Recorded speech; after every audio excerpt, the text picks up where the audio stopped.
সবাই তোমরা কেমন আছো? আমি গল্প দিদু। আজকের গল্পের নাম গোপাল ভাঁড় আর স্ত্রীর নতুন গয়না। একদিন গোপালের স্ত্রী দরজায় বসে রাগী মুখে বলল, শুনছো, পাড়ার বৌমা নতুন সোনার হার পড়েছে। আমি তো কিছুই পাই না। গোপাল হাসতে হাসতে বলল, তুমি তো আমার হৃদয়ের রানী, সোনার কি দরকার? স্ত্রী বলল, না না, আমি চোখে দেখবো এমন কিছু চাই। গোপাল একটু ভেবে বাজারে গেল। সন্ধ্যায় ফিরে এলো একটা চকচকে পিতলের হাড় নিয়ে।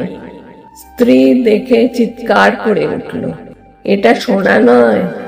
গোপাল বলল, আরে এটা পিতল নয়, গরিব সোনা। একই জিনিস, শুধু নাম আলাদা। স্ত্রী রেগে বলল, তুমি আমার সঙ্গে সবসময় মজা করো? গোপাল মিষ্টি হেসে বলল, না রে, আমি তো শুধু চেয়েছিলাম তোর মুখে হাসিটা আবার দেখতে। স্ত্রীর রাগ গলে গেল। হাসতে হাসতে বলল, তুমি না থাকলে এই বাড়ি একেবারে নিরস হয়ে যেত।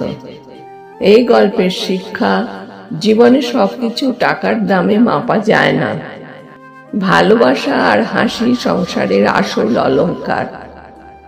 গল্প দিদুর এমন অনেক গল্পের জন্য ভিডিওটা লাইক করো আর শেয়ার করো, সাথে চ্যানেলটা সাবস্ক্রাইব করতে ভুলো না। তাহলে আজকে আমি আসি, নতুন গল্পের সঙ্গে তোমাদের সাথে দেখা হবে।